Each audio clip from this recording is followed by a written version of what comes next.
الحمد لله رب العالمين، وصلى الله وسلم وبارك على النبي الأمين وعلى آله وصحبه أجمعين. اللهم اغفر لشيخنا ولمشايخه ولوالديه وللحاضرين ووالديهم أجمعين. بإسنادكم نفعنا الله بعلومكم إلى أمير المؤمنين في الحديث أبي عبد الله محمد بن إسماعيل البخاري رحمه الله تبارك وتعالى أنه قال في كتابه الصحيح: باب من بلغ 60 سنة فقد أعذر الله إليه في العمر، لقوله: أولم نعمركم ما يتذكر فيه من تذكر وجاءكم النذير. حدثني عبد السلام بن مطهر قال حدثنا عمر بن علي عن معن بن محمد الغفاري عن سعيد بن أبي سعيد المقبوري عن أبي هريرة عن النبي صلى الله عليه وسلم فقال: أعذر الله إلى امرئ أخر أجله حتى بلغه 60 سنة. تابعه أبو حازم وابن عجلان عن المقبوري.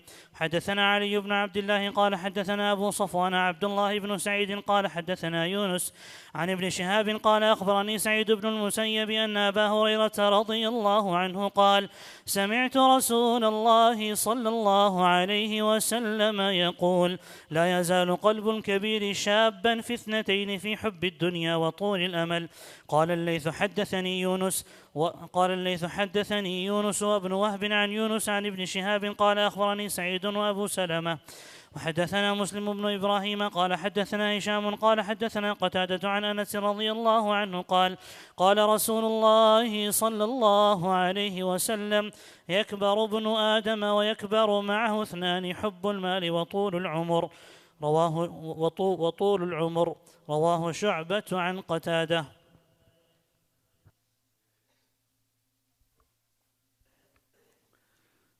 تھوڑا سا عبارت کو دیکھ لیں تو عبارت کی غلطی پہ نا پچھلی مرتبہ ہماری تھوڑی سی بات ہوئی تھی.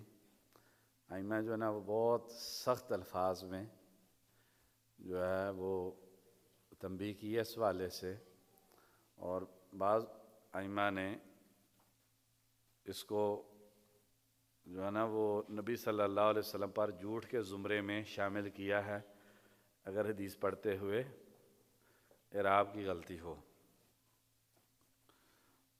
یکبارو ابن آدم و یکبورو، پہلا یکبارو اور دوسرا یکبورو. تو انشاءاللہ جب یہاں پر پہنچتے ہیں پھر بات کرتے ہیں معنی کے اعتبار سے. تو جس آدمی کو اللہ تبارک و تعالیٰ 60 سال کی عمر دے دے تو اللہ تبارک و تعالیٰ نے عمر کے اعتبار سے اس کا عذر ختم کر دیا. اب اس کے پاس کوئی عذر نہیں ہے. تو ریاض الصالحین میں امام نووی رحمہ اللہ نے بڑا خوبصورت باب باندھا اس پر: باب الحث علی الازدیاد من الخیر فی اواخر العمر. عمر کے آخر میں یعنی جب سفید بال آ جائیں تو پھر انسان کو بہت زیادہ عبادت کی فکر ہونی چاہیے،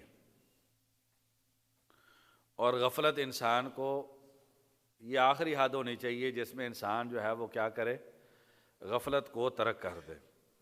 ابن القیم رحمہ اللہ فرماتے ہیں، اسرار الصلاح ان کی کتاب ہے، الغفلۃ قحط القلوب، غفلت دلوں کو بنجر کر دیتی. کل بات ہو رہی تھی نا ہماری کہ لمحوں کی غفلت جو ہے وہ سالوں کی محنت ضائع کر دیتی ہے. ابن حزم رحمہ اللہ کا قول ذکر کیا تھا.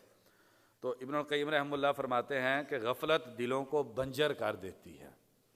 اور مدارج السالکین میں فرماتے ہیں الغفلۃ نوم القلوب، دل جو ہے وہ سو جاتے ہیں، دل میں بیداری ختم ہو جاتی ہے غفلت کی وجہ سے.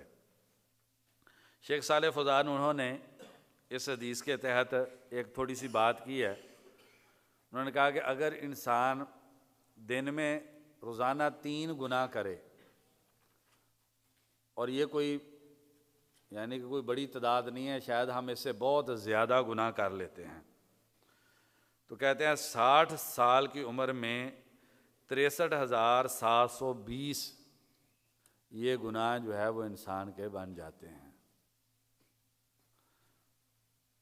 تو غفلت انسان کی زندگی میں نہیں ہونی چاہیے، اور انسان کو ہمیشہ ٹینشن میں اور فکر میں رہنا چاہیے، اور خاص طور پہ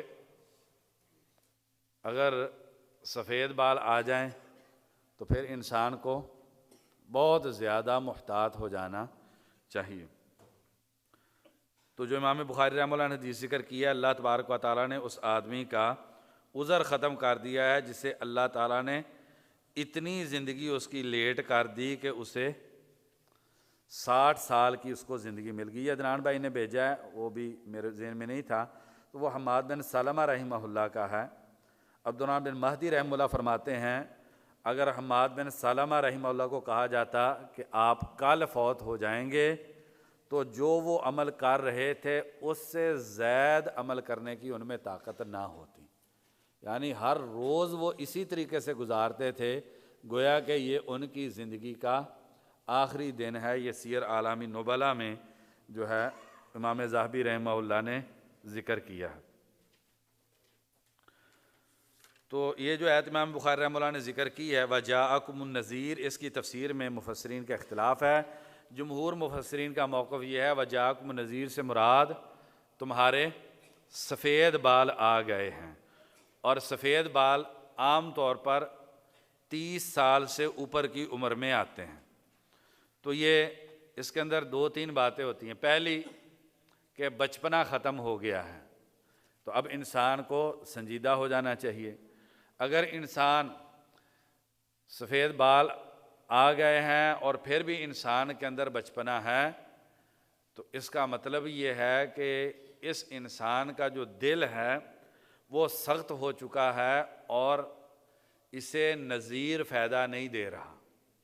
عقل مند تو وہ ہے نا جو نذیر آنے سے پہلے اسے نصیحت اور فائدہ ہو جائے، لیکن نذیر آ بھی جائے اور اس کے بعد بھی انسان کو فائدہ نہ ہو تو یہ انسان کے دل کے مردہ ہونے کی دلیل ہے۔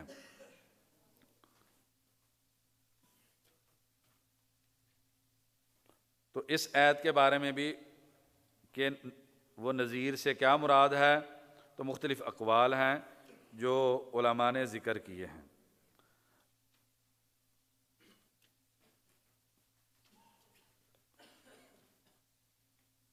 زندگی کل ہماری اس والے سے تفصیلی بات ہوئی کہ زندگی کا ایک ایک لمحہ جو ہے وہ انسان کے لیے بہت زیادہ قیمتی ہے، اور انسان کو اپنے مقصد کے حوالے سے بہت زیادہ توجہ کرنی چاہیے۔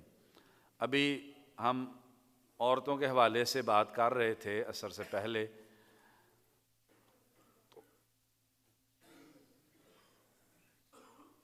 قیمت الزمن عند العلماء میں ابو غدہ نے ابو نصر سجزی رحمہ اللہ ان کا ایک واقعہ ذکر کیا، تو کیسے انسان جو ہے وہ مقصد کی زندگی گزارتا ہے اور کیسے انسان جو ہے جب غافل ہو جاتا ہے تو کیسے ہوتا ہے۔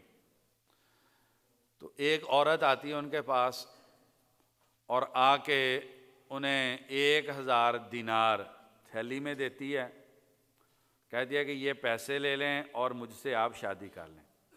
تقریباً کوئی 5 کروڑ کی مالیت کا یہ سونا ہے جو وہ عورت ان کو دیتی ہے۔ تو وہ تھیلی واپس کر دیتے ہیں اور کہتے ہیں میں گھر سے نبی اکرم صلی اللہ علیہ وسلم کی احادیث کو پڑھنے کے لیے نکلا تھا، نہ پیسے کمانے کے لیے گھر سے نکلا تھا، نہ میں شادی کرنے کے لیے گھر سے نکلا تھا، اور میں جس رستے پہ جا رہا ہوں مجھے اسی رستے پہ چلنے دیں۔ اب ہم سوچیں اگر ہماری زندگی میں یہ واقعہ آ جائے تو ہماری کیفیت کیا ہوگی؟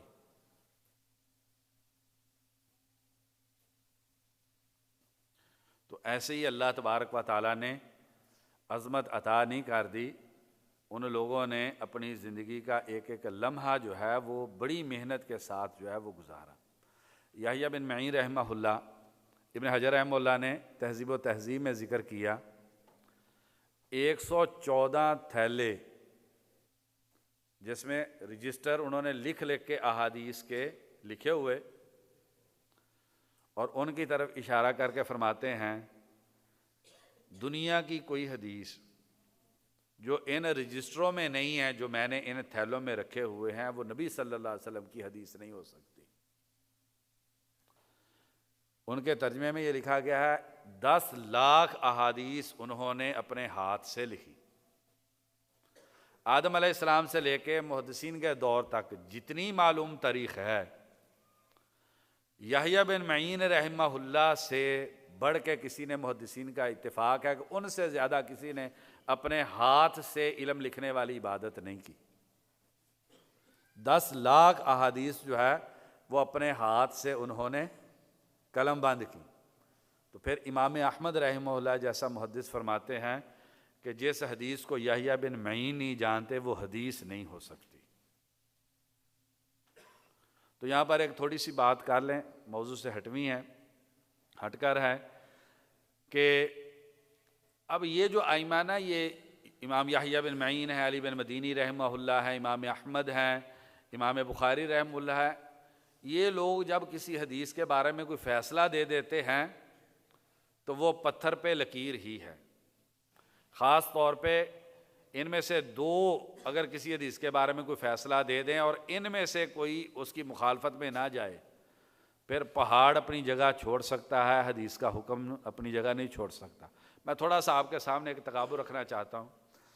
ائمہ متاخرین میں جو جنہیں سب سے زیادہ مضبوط سمجھا جاتا ہے وہ حافظ ابن حجر رحمہ اللہ ہے، اور حافظ ابن حجر رحمہ اللہ کی حدیث کے بارے میں آپ تصانیف کو دیکھیں تو بہت زیادہ ان کی رجال پر کتابیں ہیں، حدیث پر فتح الباری ہے، تغلیق التعلیق ہے، اور اس کے بعد اذکار نووی کی جو نتائج الافکار ہے، اور اس کے علاوہ اتحاف الماہرہ ہے، المطالب العالیہ۔ آپ دیکھیں اتنا لمبا سلسلہ ہے، متاخرین میں اتنی زوردار شخصیت جو ہے وہ کوئی نہیں گزری۔ مگر اگر ابن حجر رحمہ اللہ کو جاننا ہو تو امام سخاوی رحمہ اللہ کی جو کتاب ہے الجواہر والدرر فی ترجماتی شیخ الاسلام ابن حجر، 3 جلدوں میں آپ اس کو پڑھ لیں۔ اب آپ اندازہ کریں، ابن حجر رحمہ اللہ فتح الباری کے اندر سینکڑوں جگہ پر فرماتے ہیں کہ یہ حدیث فلاں کتاب کے اندر ہے، اور سینکڑوں جگہ پر وہ حدیث وہاں پر نہیں ہے۔ ابن حجر رحمہ اللہ سینکڑوں جگہ پر فرماتے ہیں فتح الباری میں کہ یہ حدیث فلانی کتاب میں ہے، سینکڑوں جگہ ایسی ہیں جہاں پر حوالہ غلط ہے، حالانکہ ان کے سامنے مصادر بھی موجود ہے، اور اس کے مقابلے میں آپ ان کی بلوغ مرام کو دیکھ لیں، بلوغ مرام میں بھی کئی جگہ پر جو ہے وہ تسامح جو ہے وہ موجود ہے نسبت کرنے میں، معاملات میں۔ تو اب یہ کیسے ممکن ہے جہاں پر ایک یہ کیفیت ہے کہ سینکڑوں جگہ پر صرف حوالے کا مسئلہ ہے، اور ادھر یہ امام احمد رحمہ اللہ فرما رہے ہیں جس حدیث کو یحییٰ بن معین نہیں جانتے وہ حدیث نہیں ہو سکتی۔ تو بات ہو رہی تھی عمر کی اور عمر میں محنت کی، تو ان کا یہ دعویٰ ہے کہ جو حدیث میرے ہاتھ سے نہیں لکھی گی وہ حدیث نہیں ہو سکتی۔ تو کتنی کی محنت انہوں نے کی ہوگی اس علم کو جو ہے وہ مرتب کرنے کے لیے، اور کیسے جو ہے ان لوگوں نے اس زندگی کو گزارا ہے۔ تو یہ علم کی بات تھی، اور عمل میں آپ دیکھ لیں، پڑھا آپ نے البدایہ والنہایہ میں امام بخاری رحمہ اللہ نماز پڑھ رہے ہیں تو 17-18 مرتبہ جو ہے وہ زنبور نے جسم پہ کاٹا ہے، اور جو ہے وہ نماز نہیں چھوڑ رہے ہیں۔ تو میں ایک سورت پڑھ رہا تھا، مجھے نہیں اچھا لگا کہ میں سورت درمیان میں چھوڑ دوں۔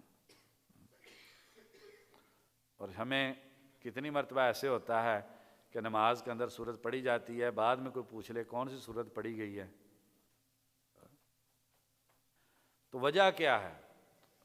ان لوگوں نے کوشش کی ہے کہ دل میں غفلت پیدا نہ ہو، کیونکہ غفلت وہ بیماری ہے جو انسان کا جو دل ہے اس کی تباہی و بربادی کا سامان کر دیتی ہے۔ جو لمحہ آپ غفلت میں گزار رہے ہیں، آپ اس کا یہ نقصان نہیں ہے صرف کہ آپ کا وہ قیمتی لمحہ ضائع ہو گیا۔ یہ میرے ذہن کے اندر حوالہ نہیں ہے، کسی نے یہ بات کی ہے کہ جو لمحہ آپ غفلت میں گزار رہے ہیں اس کا صرف یہ نقصان نہیں ہے کہ آپ کا وہ وقت ضائع ہو گیا، بلکہ اس کا اینٹی الٹا اثر بھی ہوتا ہے، وہ آپ کی بہت ساری اچھائیوں کو خراب کرنے کا ذریعہ بھی بنتا ہے۔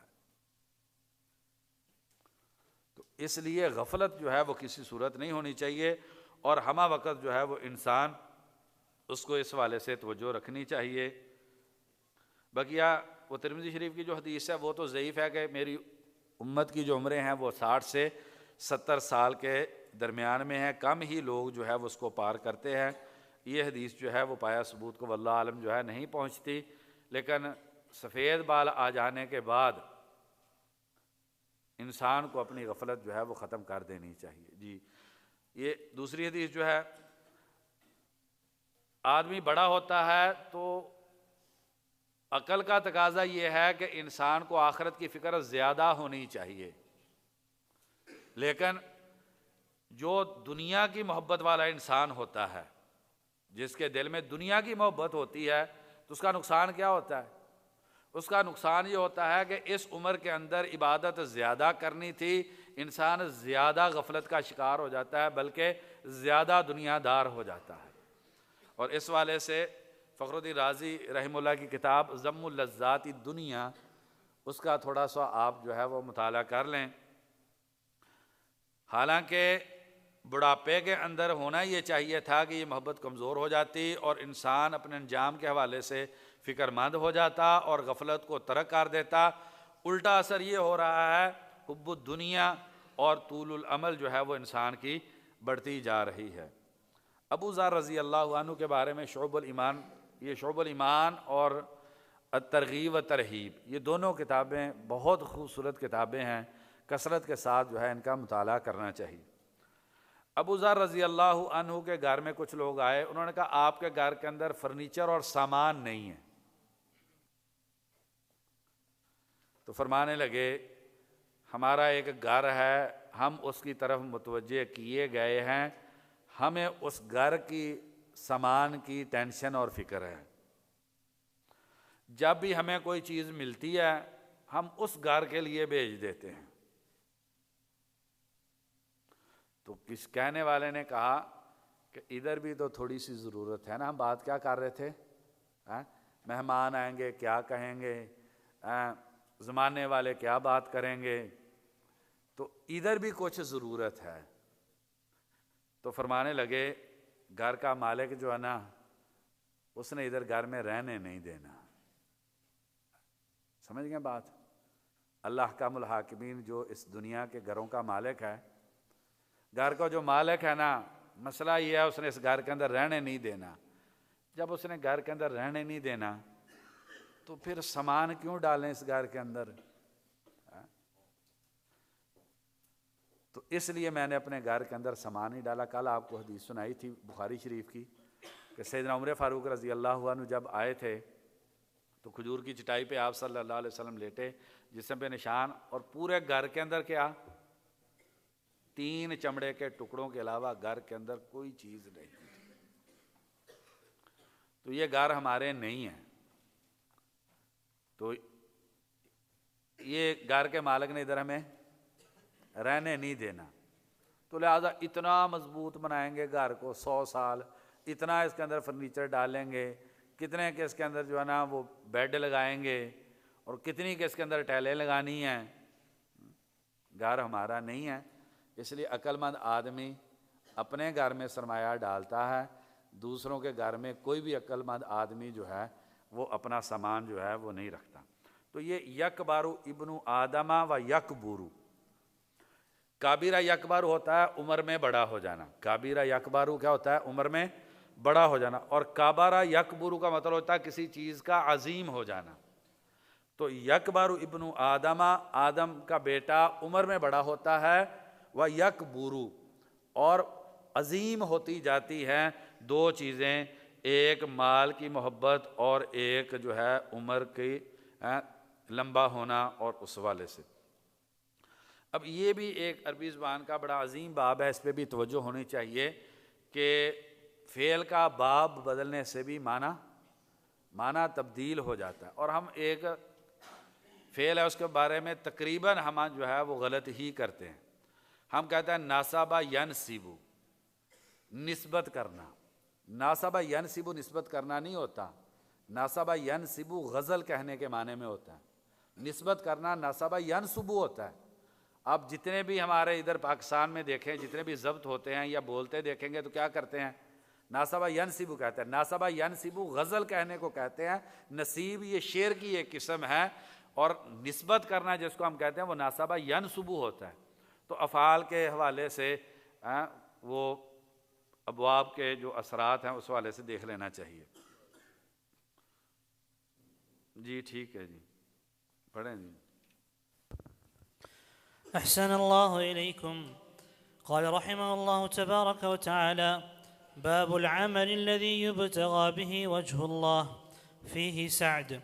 حدثنا معاذ بن أسد قال أخبرنا عبد الله قال أخبرنا معمر عن الزهري قال أخبرني محمود بن الربيع وزعم محمود أنه عقل رسول الله صلى الله عليه وسلم وقال: وعقل مجة مجها من دلو كانت في دارهم. قال: سمعت عتبان بن مالك الأنصاري ثم أحد بني سالم قال: غدا علي رسول الله صلى الله عليه وسلم فقال: لن يوافي عبد يوم القيامة يقول لا إله إلا الله يبتغي به وجه الله إلا حرم الله عليه النار. وقال حدثنا قتيبة قال حدثنا يعقوب بن عبد الرحمن عن عمرو عن سعيد المقبوري عن أبي هريرة رضي الله عنه أن رسول الله صلى الله عليه وسلم قال: يقول الله تعالى: ما لعبد المؤمن عندي جزاء إذا قبضت صفيه من أهل الدنيا ثم احتسبه إلا الجنة. جی وہ عمل جس کے ذریعے اللہ تبارک و تعالیٰ کی رضا انسان تلاش کرے. تو یہ اخلاص کا موضوع جو ہے وہ بڑا عظیم موضوع ہے. ابن رجب رحمہ اللہ کا ایک رسالہ ہے کلمۃ الاخلاصی و تحقیق معناہا. کلمۃ الاخلاصی و تحقیق معناہا. اسی طریقے سے ابن ابی دنیا کی کتاب ہے الاخلاص والنیہ، اور شیخ الاسلام ابن تیمیہ رحمہ اللہ نے انما الاعمال بالنیات اس کی شرح کی ہے، اور ہمارے استاد محترم شیخ محمد عزیر شمس رحمہ اللہ انہوں نے اس کی تحقیق کی ہے. تو محمود بن ربیع رضی اللہ عنہ انہوں سے نبی اکرم صلی اللہ علیہ وسلم سے صرف ایک ہی حدیث نقل کی ہے جو یہ والی ہے. ڈائریکٹ آپ صلی اللہ علیہ وسلم سے یہ کسی اور حدیث کے راوی نہیں ہیں. اتحاف المہرہ میں، تحفۃ الاشراف میں، مسند احمد میں، ان تینوں کتابوں میں ان کی ایک ہی حدیث ہے. البتہ نبی صلی اللہ علیہ وسلم سے واسطے سے، جیسے یہ عتبان بن مالک رضی اللہ عنہ کی حدیث جو ہے انہوں نے بیان کی. نبی اکرم صلی اللہ علیہ وسلم آئے اور فرمایا کہ کوئی بھی بندہ نہیں آئے گا قیامت کے دن لا الہ الا اللہ کہتے ہوئے اللہ کی رضا کے لیے اس نے کہا ہو، مگر اس پہ جنت جو ہے وہ اللہ تبارک و تعالیٰ نے حرام کر دی ہے. عبادات میں سے سب سے عظیم عبادت اور گناہوں میں سب سے بڑے گناہ کا اس حدیث میں ذکر ہے. عبادتوں میں سب سے عظیم عبادت اللہ تبارک و تعالیٰ کی توحید ہے، اور گناہوں میں سب سے بڑا گناہ وہ شرک کا ہے. تو یہ توحید اور شرک کا موضوع، اس کو بہت زیادہ اہمیت دے کر انسان کو پڑھنا چاہیے.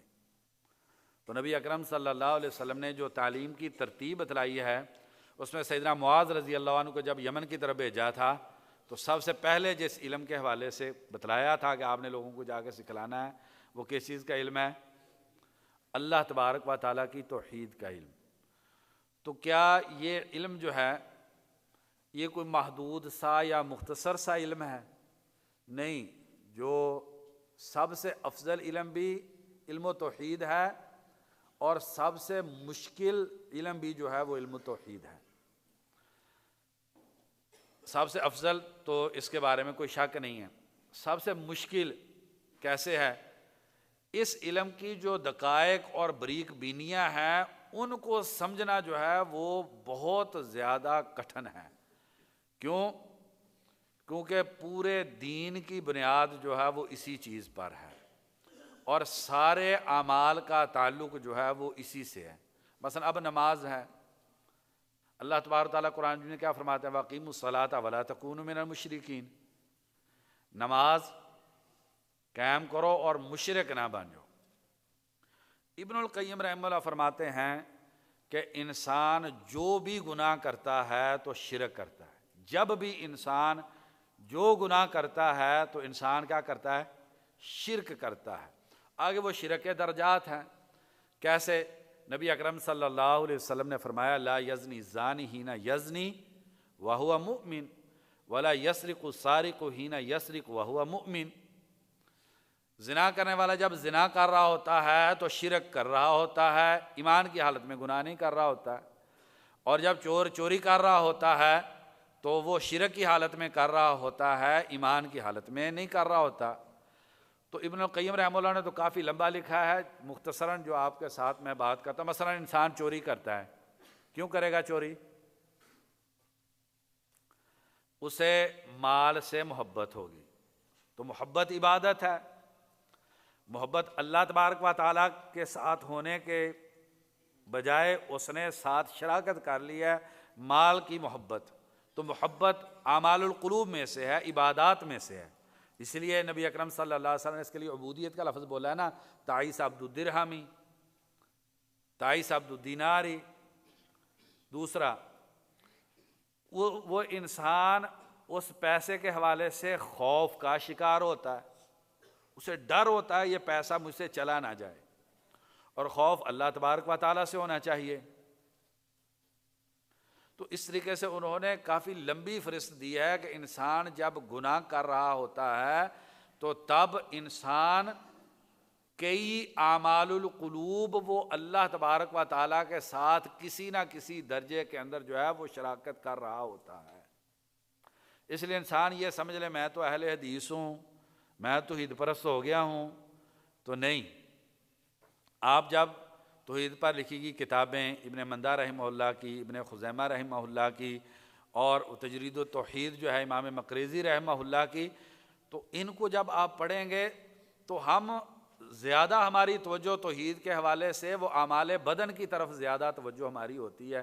ہم سجدہ نہیں غیر اللہ کو کر رہے جی، ہم دعا نہیں غیر اللہ سے کر رہے، ہم جو ہے یہ ہماری زیادہ توجہ توحید کا جب موضوع آتا ہے ہم کیا سمجھ لیتے ہیں کہ ہم اعمال جو جوارح ہے اس کے اعتبار سے شرک نہیں کر رہے، حالانکہ بہت ساری جگہ پر ہم اعمال القلوب جو کہ اصل الاعمال ہیں اس کے حوالے سے ہم شرک کے اندر جو ہے وہ مبتلا ہوتے ہیں۔ اسی لیے کیا فرمایا قرآن میں اللہ تبارک تعالیٰ کیا فرماتے ہیں؟ اپنی خواہش کو اس نے اپنا معبود بنا لیا۔ تو کیا جو بھی انسان جب گناہ کر رہا ہوتا ہے تب اپنی خواہش کی عبادت نہیں کر رہا ہوتا؟ تو اس لیے یہ یقین کر کے بیٹھ جانا کہ ہم نے توحید سیکھ بھی لی ہے اور ہم توحید پر عمل پیرا بھی ہیں اور ہم موحدین میں سے ہیں، تو یہ بات درست نہیں ہے۔ اسی لیے آپ جب کتاب الایمان جو ہے، جو ایمان پر کتب ہیں، اس کا آپ جب مطالعہ کرتے ہیں صحابہ کرام کو دیتے ہیں۔ ایک چھوٹی سی مثال آپ کو، ابن ابی ملیکہ رحمہ اللہ فرماتے ہیں، بخاری شریف میں ہے، میں 30 صحابہ کرام سے ملا ہوں، 30 کے 30 کو میں نے دیکھا ہے کہ وہ ان کو اپنے بارے میں یہ ڈر تھا کہ ہم منافق ہوں گے۔ تو نفاق کا تعلق توحید سے ساتھ نہیں ہے۔ تو اگر 30 صحابہ سے جن سے وہ ملے ہیں 30 کے 30 صحابہ کو اس بات کا ڈر ہے کہ ہم منافق ہوں گے، تو میرا نہیں خیال کہ ہمیں جو ہے نا وہ بے خوف ہو جانا چاہیے اس چیز سے۔ ہم سمجھیں میں نے توحید پڑھ لی ہے، ہماری تو توحید ٹھیک ہو گئی ہے۔ تو اس لیے کہ یہ کلمہ چھوٹا سا ہے، لا الہ الا اللہ یبتغی بہ وجہ اللہ الا حرم اللہ علیہ النار، یہ کوئی چھوٹی خوشخبری نہیں ہے۔ اللہ تبارک و تعالیٰ نے ایسے انسان پر جہنم کو حرام کر دیا ہے جس نے حقیقی معنی میں لا الہ الا اللہ کو پڑھ لیا ہے۔ اس لیے اگر ویسے تو اس پہ لمبی کتابیں بھی ہیں، شیخ عبدالرزاق بدر کا جو چھوٹا سا رسالہ نا شروط لا الہ الا اللہ، شرط وہ ہوتی ہے کہ جس کے بغیر آپ جو ہے وہ ایمان وہ مشروط قبول نہیں ہوتا۔ اگر جس پہ تفصیلی کتاب 2 جلدوں کے اندر بھی ہے اور وہ کتاب ضرور پڑھنی چاہیے، لیکن نہیں تو یہ شیخ عبدالرزاق البدر کا رسالہ، تو بعض علماء نے 7 شرائط ذکر کی ہیں لا الہ الا اللہ کی، اور بعض علماء نے 8 شرائط ذکر کی ہیں لا الہ الا اللہ کی۔ تو اس میں ایک پہ ہم چیک کر لیتے ہیں اپنی توحید کو، چھوٹے سی، چونکہ سبھی جزیات پہ بات نہیں کر سکتے، ایک پہ صرف، وہ یہ ہے کہ الحب فی اللہ اور البغض فی اللہ ہونا چاہیے۔ کوئی کسی سے محبت اللہ کی محبت کے بغیر نہ ہو اور کسی سے نفرت اللہ کے لیے نفرت کے بغیر نہ ہو۔ یہ ان ساتوں میں سے ایک شرط انہوں نے اس چیز کو ذکر کی ہے۔ تو میرا اور آپ کا جو لوگوں کے ساتھ تعلق ہے، کیا اسی بنیاد پر ہے؟ جتنے لوگوں کے ساتھ ہمارا تعلق ہے اسی بنیاد پر ہے۔ جتنے لوگوں کے بارے میں ہماری دل کے اندر رنجش ہے اسی بنیاد پر ہے۔ اگر تو اس بنیاد پر ہے پھر تو ایک شرط جو ہے وہ لا الہ الا اللہ کی پائے گی، اس کا مطلب ہمارا لا الہ الا اللہ قبول ہو جائے گا۔ اور جب میں اپنی زندگی کے بارے میں دیکھتا ہوں، کبھی خاندان کی وجہ سے ہے، کبھی کلیگ ہونے کی وجہ سے ہے، کبھی کاروباری شراکت کی وجہ سے ہے، پتہ نہیں کتنی چیزیں ہیں جو ہماری توحید کو نوچنے والی ہیں۔ صرف ایک شرط پہ اگر ہم اپنے آپ کو پرکھیں، اور ہم میں اکثر بھائیوں سے بات کرتا ہوں، وہ کہتے ہیں جی مسئلہ ہی کوئی نہیں ہے جی، چلو 2-4 جوتیاں لگیں گی تو بعد میں تو جنت میں چلے جانا ہے، ہم تو عید پرست ہیں۔ یہ تو یہودیوں کی سوچ تھی۔ نحن ابناء اللہ واحباؤہ لن تمسنا النار الا، یہ کن کی سوچ تھی؟ یہ تو یہودیوں کی سوچ تھی۔ قرآن مجید نے اس کی مذمت کی، اور ہم اپنے بارے میں یہی سمجھتے ہیں کہ ہمارا تو کوئی مسئلہ ہی نہیں، ہماری توحید ٹھیک ہے، اس لیے ہم تو جنتی ہیں، اگر ابتدا میں نہ گئے تو بعد میں چلے جائیں گے۔ اگرچہ یہ موضوع بہت اہم ہے، چونکہ ہماری کتاب کے ساتھ اس کی مناسبت نہیں، اس لیے میں زیادہ تفصیل جو ہے وہ اس حوالے سے نہیں جاتا، صرف ایک پیغام دینا مقصود تھا، شاید آپ اس کی حساسیت کو سمجھ گئے ہوں گے۔ دوسری ایک چھوٹی سی بات کر کے آگے تاکہ چلے موضوع میں، یہ ممکن نہیں ہے۔ اب ابن حجر رحمہ اللہ وغیرہ نے وہ علمی باتیں ہیں، آپ جو ہے وہ فتح الباری میں دیگر شروع میں پڑھ لیں کہ سلف کا اختلاف ہے اس حدیث کے فہم کے حوالے سے۔ وہ پریشانی یہ ہے کہ لا الہ الا اللہ کہا کسی نے تو اس پہ کیسے وہ جنت میں چلا جائے گا، جہنم کیسے حرام ہو جائے گی؟ کسی نے کہا جی اس سے دوام کی نفی ہے، خلود جہنم میں نہیں ہوگا، اس کی تحریم ہے، جہنم میں جانے کی تحریم نہیں ہے، کیونکہ دیگر نصوص اس کے معارض موجود ہیں۔ تو کسی نے کہا وہاب منبہ رحمہ اللہ قول امام بخاری رحمہ اللہ نے اس کی تفسیر میں کیا دیا کہ یہ چابی ضرور ہے اور چابی کے دندانے ہوتے ہیں، اعمال کے بغیر چابی ہوتی نہیں ہے۔ تو میرے ذہن کے اندر ایک بات ہے چھوٹی سی، وہ میں آپ کے سامنے رکھتا ہوں، دیکھ لیجیے آپ وہ صحیح ہے یا کہ نہیں۔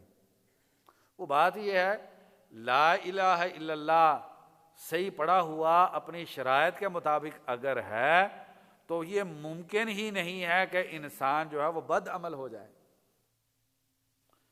یہ ہو نہیں سکتا کہ انسان لا الہ الا اللہ، اس کا سب سے پہلی شرط جو ذکر کی گئی ہے کہ علم ہو، لا الہ الا اللہ کا معنی جانتا ہو انسان، سب سے پہلی شرط یہ ہے۔ اور اللہ تبارک تعالیٰ نے قرآن مجید میں کیا فرمایا ہے؟ علم حاصل کرو کہ اللہ کے علاوہ کوئی معبود برحق نہیں ہے۔ اور امام بخاری رحمہ اللہ اس پہ باب بھی باندھا ہے، باب العلم قبل القول والعمل۔ تو اللہ تبارک و تعالیٰ نے حکم دیا ہے، شیخ عبدالرزاق بدر کی ایک دوسری کتاب ہے فقہ اسماء اللہ الحسنی، اس کے شروع میں انہوں نے وہ آیات دی ہیں جن میں اللہ تبارک و تعالیٰ نے اپنی توحید کے حوالے سے علم حاصل کرنے کا حکم دیا ہے۔ تو اللہ تبارک و تعالیٰ نے سب سے پہلی چیز جو لا الہ الا اللہ کے ساتھ متعلق ہے وہ کہ اس کا حقیقی معنی معلوم ہونا چاہیے، انسان کو علم حاصل ہونا چاہیے۔ تو کیا ہم نے اللہ تبارک و تعالیٰ کی ذات کے حوالے سے علم مکمل کر لیا ہے؟ یقینی بات ہے اس میں کوتاہی ہے۔ تو بات کو مختصر کریں، جو انسان لا الہ الا اللہ کی جو شرائط ہیں اس کو پوری کر کے اس کو پڑھتا ہے، زبان سے دل سے تصدیق کرتا ہے اور عمل کرتا ہے، تو یقینی بات یہ ہے کہ وہ انسان جنتی ہے، اس انسان پہ جہنم حرام ہے۔ یہ ممکن ہی نہیں ہے کہ انسان لا الہ الا اللہ اس نے صحیح پڑھا ہو اور اس کے بعد جو ہے وہ انسان اس طریقے سے گناہ کر جائے۔ جب بھی گناہ کرے گا لا الہ الا اللہ میں خرابی ہے اس کے۔ اس کے بعد دوسری حدیث جو ہے امام بخاری رحمہ اللہ نے ذکر کی، مالی عبد عندی جزاء اذا قبضت صفیہ من اہل دنیا، تو پھر وہ اس کا احتساب کر جاتا ہے، تو اس کے لیے حسر کا اسلوب ہے، اس کے لیے صرف جنت ہے۔ ایسے ہی ہے جی۔ اب اس حدیث کا موضوع اگر بنائیں تو یہ الرضا بربوبیت اللہ بنتا ہے۔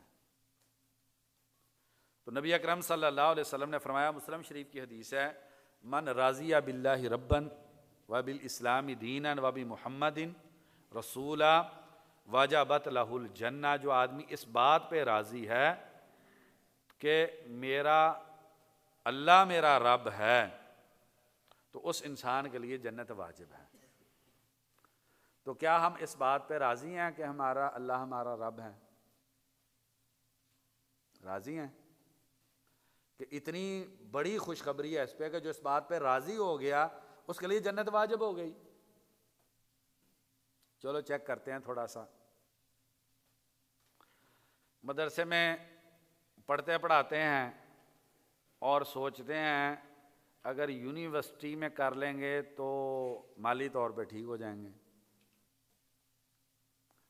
تو بتائیے، مدرسے میں اور یونیورسٹی میں دو علیحدہ علیحدہ رب ہیں، ایک ہی رب ہے؟ ایک رب ہے۔ ہم تو نہیں مانتے ایک رب ہے۔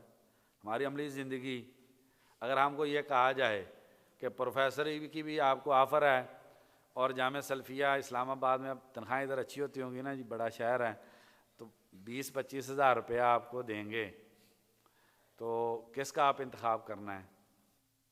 دیکھا پاس ہو جائیں گے نا امتحان میں اس میں۔ اچھا، پھر سوچ کیا آتی ہے ہماری؟ سوچ یہ آتی ہے کہ یونیورسٹی میں بھی دین کے کام کی ضرورت ہے۔ بالکل بھائی جان، یونیورسٹی میں دین کے کام کی ضرورت ہے، لیکن اللہ تبارک و تعالیٰ قرآن میں کیا فرماتے ہیں؟ وَأَمَّا مَنِ اسْتَغْنَىٰ فَأَنْتَ لَهُ تَصَدَّىٰ وَمَا عَلَيْكَ أَلَّا يَزَّكَّىٰ۔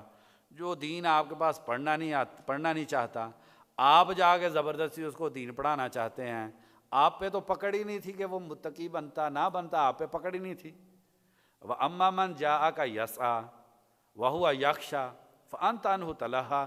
جو پڑھنے آیا ہے آپ کے پاس، اس سے آپ غافل ہیں، اس کو آپ پڑھانا نہیں چاہتے ہیں۔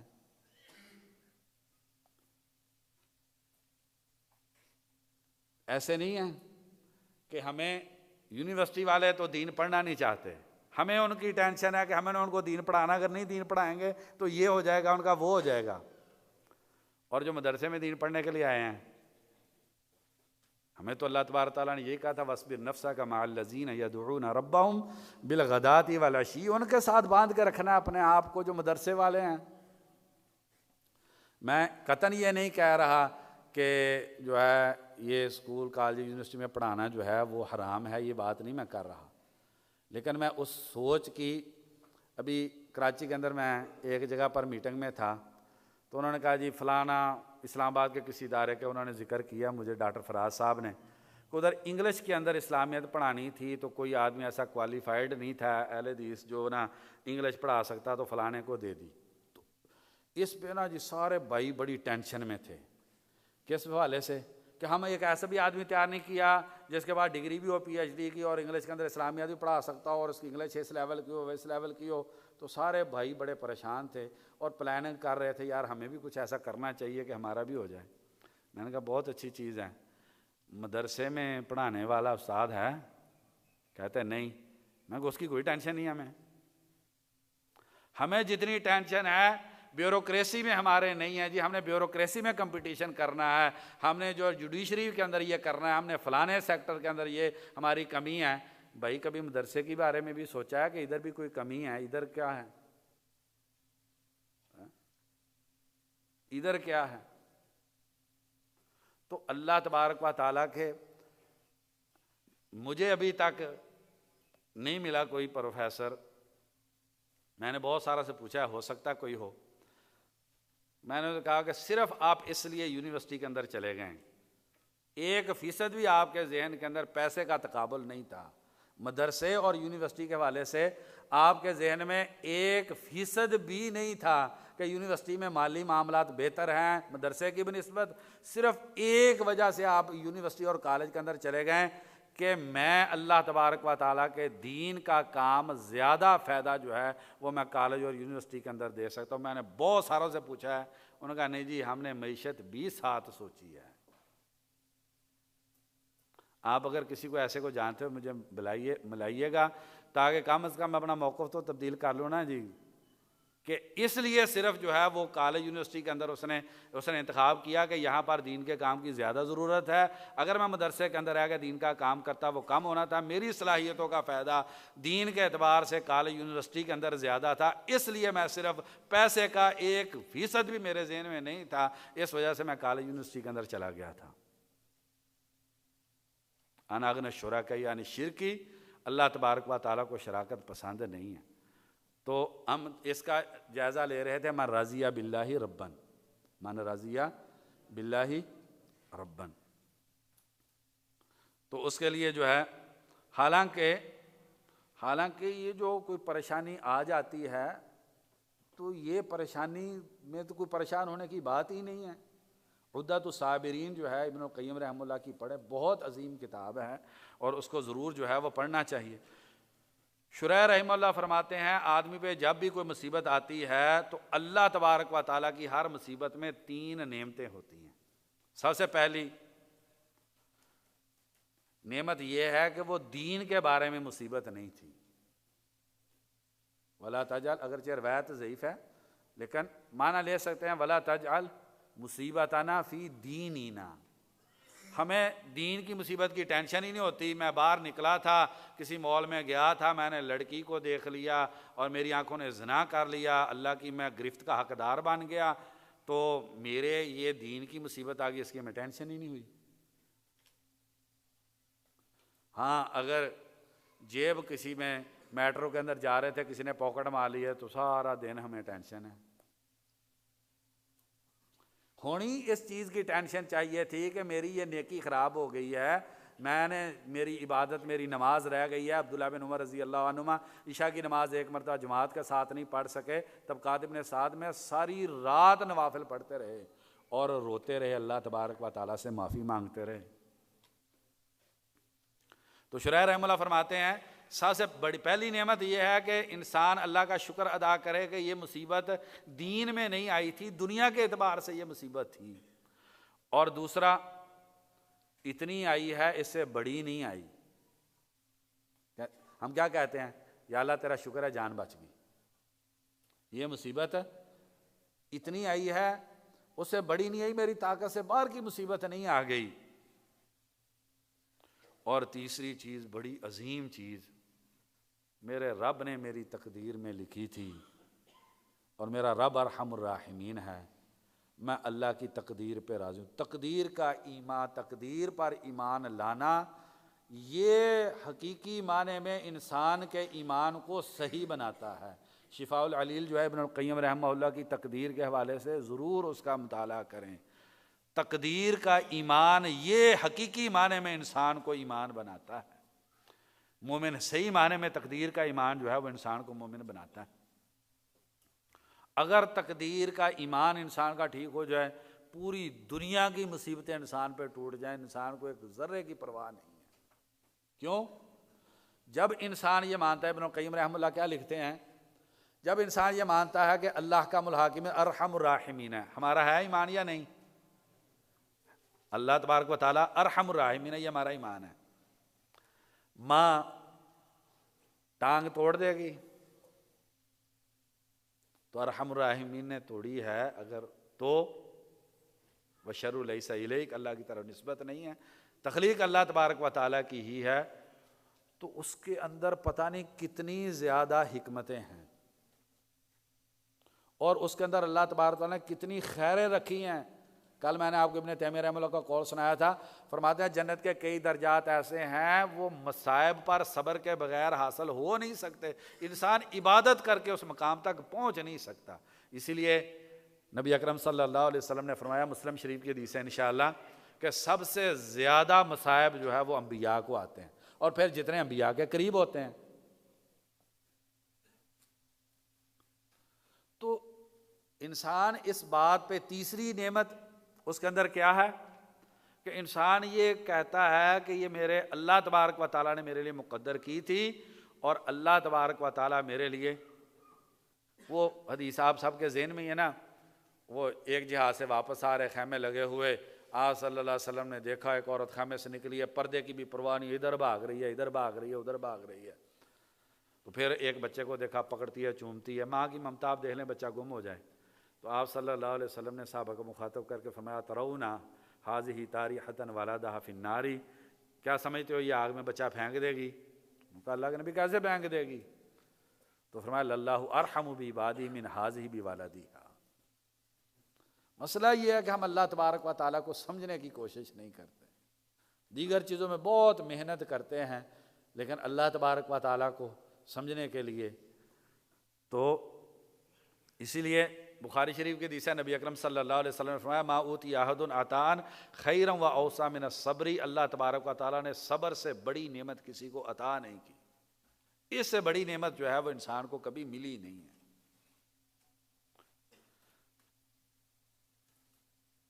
تو اب دیکھیں ہم تھوڑے سے ایک دو چیزوں کی طرف آتے ہیں۔ ام سلیم رضی اللہ عنہا کا واقعہ، بیٹا فوت ہو جائے اور ماں ہو، یعنی پہلے میں نے ایک بجانی رحمہ اللہ کا واقعہ بتلایا آپ کو، میں آج تک نہیں اس کو سوچ سکا، میں نہیں سمجھ سکا جو اثر سے پہلے آپ کو واقعہ سنایا ہے کہ یہ انسان کر سکتا ہے۔ اور دوسرا یہ ام سلیم رضی اللہ عنہ والا واقعہ، بیٹا فوت ہو گیا اور کیا اس کا صبر اور کیا اللہ تبارک و تعالیٰ پہ ایمان ہوگا، تو کیا یہ بھی ہو سکتا ہے؟ امام سبکی رحمہ اللہ نے امام منذری رحمہ اللہ کے بارے میں ذکر کیا، مال میں جا کے شاپنگ کرنا، اسلام آباد میں رہ کے ہوٹلنگ کرنا، کھانے کے پروگرام، یاریاں، سیر، فیصل مسجد میں جا کے گندگی، آنکھوں کی وارگی کرنا، اور پتہ نہیں کیا کیا مصیبتیں اس شہر کے اندر ہیں، ہر شہروں میں بہت ساری مصیبتیں ہیں۔ امام سبکی رحمہ اللہ نے ذکر کیا، امام منذری رحمہ اللہ کبھی مدرسے کی چار دیواری سے باہر نہیں نکلے۔ ایک مرتبہ بیٹا فوت ہو گیا تو اب طالب علموں کے ذہن میں آج استاد جی جو نا مدرسے کی چار دیواری سے باہر جائیں گے، تو امام منذری رحمہ اللہ نے کہا کہ بیٹے کو غسل وغیرہ دے کے مدرسے میں لے آئیں۔ مدرسے میں لے آئے، بیٹے کو دیکھا، دعا کی اور کہا کہ چلو جنازے کے لیے اس کے جو ہے وہ اٹھا لو میت کو۔ اور جب اٹھا کے چلے اور مدرسے کے دروازے پہ پہنچے تو کہنے لگے باہر جا کے بھی تو اس کے لیے دعائی کرنی ہے، تو آپ لوگ جا کے جو ہے نا اس کا جنازہ پڑھ کے اس کو دفنا دیں، میں ادھر مدرسے کے اندر ہی جو ہے وہ دعا کر دیتا ہوں اس کے لیے۔ یہ ہے وَلَا تَمُدَّنَّ عَيْنَيْكَ إِلَىٰ مَا مَتَّعْنَا بِهِ۔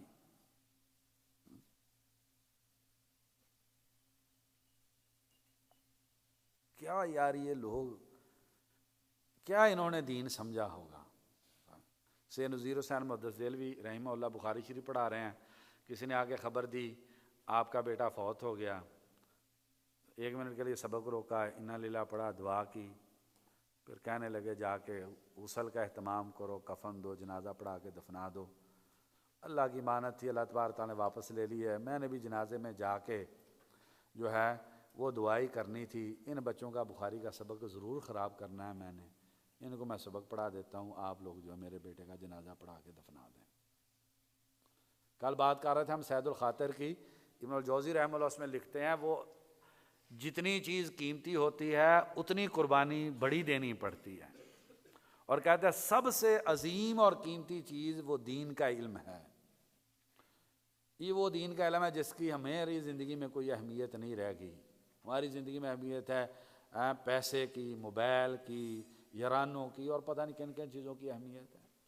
تو فرماتے ہیں اس وقت تک انسان یہ علم حاصل نہیں کر سکتا جب تک کہ اپنے کاروبار کو برباد نہیں کر لیتا۔ جو میں بات کرنا چاہتا ہوں اس کا اقرب، اس کا قریبی ترین جو ہے وہ فوت ہو جائے اور اس کے جنازے میں جو شریک نہیں ہوتا، یہ طالب علم بن سکتا ہے۔ یہ دور کی بات نہیں ہے۔ عبداللہ بن شتوی رحمہ اللہ، بہت سارے بھائی اس واقعے کو جانتے ہوں گے، تو ان کی بیٹی فوت ہو گئی، تو جنازے میں تھوڑا وقت تھا تو استیانے مدرسے کے اندر چلے گئے بخاری شریف کا سبق پڑھانے کے لیے.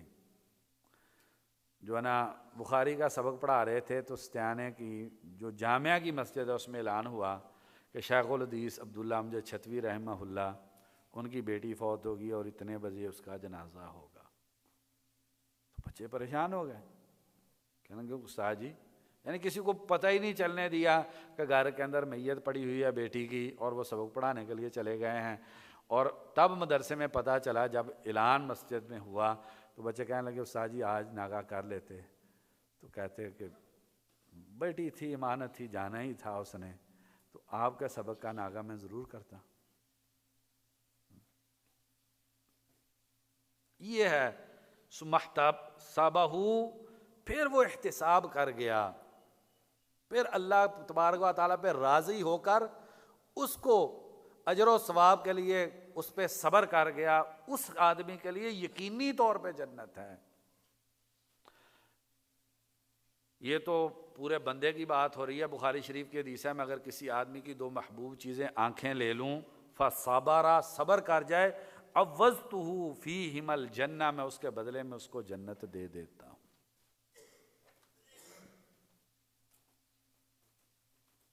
تو یہ دین تو انسان کو اللہ تبارک و تعالیٰ کے ساتھ اتنا جوڑ دیتا ہے. جب بہت سارے بھائیوں میں دیکھ رہا ہوں آپ کے چہروں میں بعد میں کئیوں نے آ کے مجھ سے سوال کرنا ہے تو پھر جی یہ جنازہ یہ تو ختم غلط ہوگی بات, دیکھیں سارے اب سر ہلا رہے ہیں جی جی بالکل یہ تو آپ غلط بتلا رہے ہیں, ہمیں جنازہ تو پڑھنا چاہیے. کیا بخاری شریف کی وہ حدیث آپ کے ذہن میں نہیں ہے؟ نبی صلی اللہ علیہ وسلم کی بیٹی, اختلاف ہے, ترجیح جو ہے وہ زینب رضی اللہ عنہ کے بارے میں ہے. انہوں نے کہا تھا کہ میری بیٹی یا بیٹا جو ہے تو وہ آپ ذرا گھر آ جائیں, فوت ہو گیا. تو نبی صلی اللہ علیہ وسلم نے معذرت کر لی تھی. ہے بخاری میں حدیث کے نہیں؟ تو پھر انہوں نے قسم کا واسطہ اللہ تعالیٰ کا دے کے بھیجا پھر آپ صلی اللہ علیہ وسلم گئے. میں یہ کوئی شرعی مسئلہ نہیں بتا رہا کہ نہیں ضرور ایسے ہی کرنا چاہیے, بیٹا فوت ہو جائے اور جنازے میں نہیں جانا چاہیے, میں یہ نہیں آپ کو کہہ رہا. اور یہ انسان پہ واجب بھی نہیں ہے کہ انسان اپنے بیٹے کا جنازہ پڑھے. میں صرف آپ کو یہ کہہ رہا ہوں کہ یہ وہ لوگ ہیں جنہوں نے اللہ تبارک و تعالیٰ کے رب ہونے پہ راضی ہیں, اور انہوں نے جو مقاصد ہیں ان پہ کمپرومائز نہیں کیا. ہم تو چھوٹی چھوٹی سی بات اس پہ جو ہے وہ ہمارے معاملات کس طرح کے ہو جاتے ہیں. اللہ تبارک و تعالیٰ ہمیں ان احادیث کا مصداق بننے کی توفیق عطا فرما دے.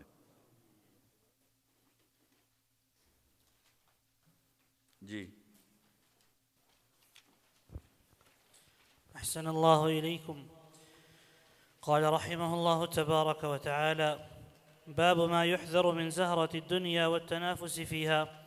حدثنا إسماعيل بن عبد الله قال حدثني إسماعيل بن إبراهيم بن عقبة عن موسى بن عقبة قال ابن شهاب حدثني عروة بن الزبير أن المسور بن مخرمة أخبره أن عمرو بن عوف وهو حليف لبني عامر بن لؤي كان شهد بدرا مع رسول الله صلى الله عليه وسلم أخبره أن رسول الله صلى الله عليه وسلم بعث أبا عبيدة بن الجراح يأتي بجزيتها، وكان رسول الله صلى الله عليه وسلم هو صالح أهل البحرين وأمر عليهم العلاء بن الحضرمي، فقدم أبو عبيدة بمال من البحرين، فسمعت الأنصار بقدومه فوافته صلاة الصبح مع رسول الله صلى الله عليه وسلم، فلما انصرف تعرضوا له فتبسم حين رآهم وقال: أظنكم سمعتم بقدوم أبي عبيدة وأنه جاء بشيء.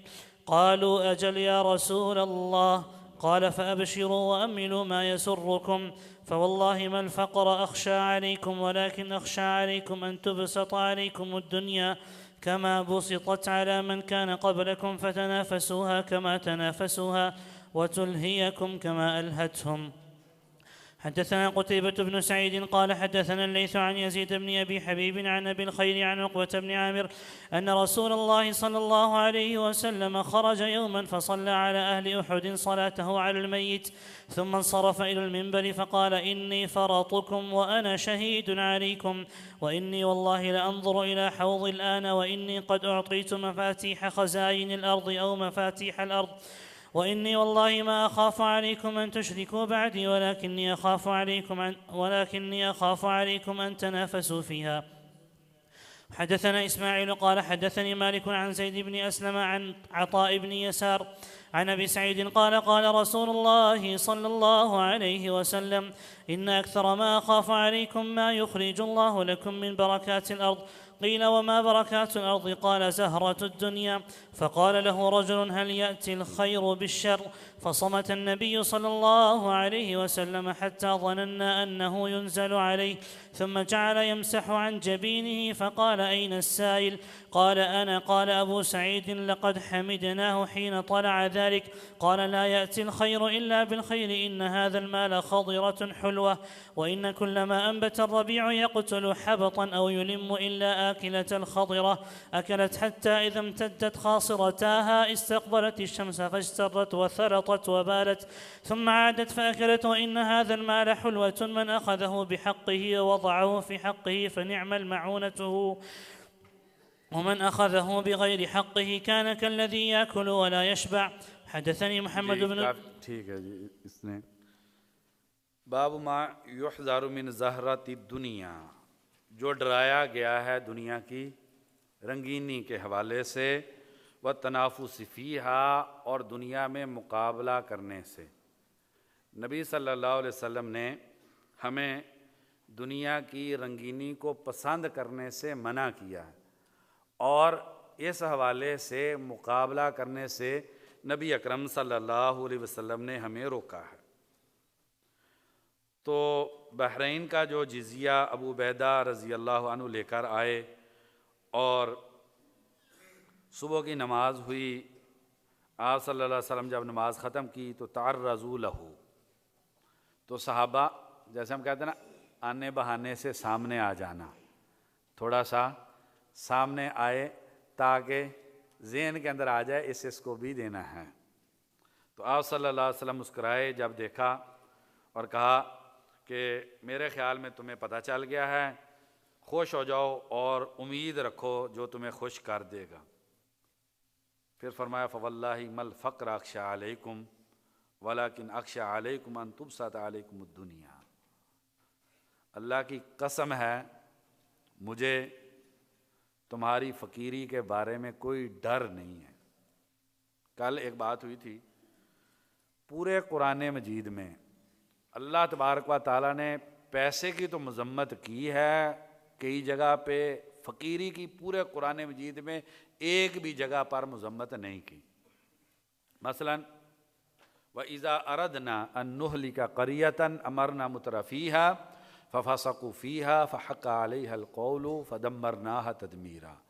جب ہم کسی بستی علاقے کو تباہ و برباد کرنا چاہتے ہیں، امرنا مترفیہ، امرنا ہم زیادہ پیسے دے دیتے، امرنا ہم زیادہ پیسے دے دیتے ہیں پیسے والوں کو، فَفَسَقُوا فِيهَا، جب پیسہ زیادہ آتا ہے تو اللہ کی نافرمانی کرتے ہیں، پھر اللہ کا فیصلہ ان کے لیے سچ ثابت ہو جاتا ہے، فَدَمَّرْنَاهَا تَدْمِيرًا، پھر ہم اس بستی کو تباہ و برباد کر دیتے.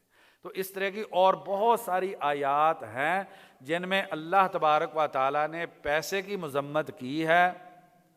فقیری کی پورے قرآن مجید میں اللہ تبارک و تعالیٰ نے مذمت نہیں کی. کسی بھائی کے ذہن میں ہے کوئی قرآن مجید کی آیت جس میں فقیری کی مذمت ہو؟ جی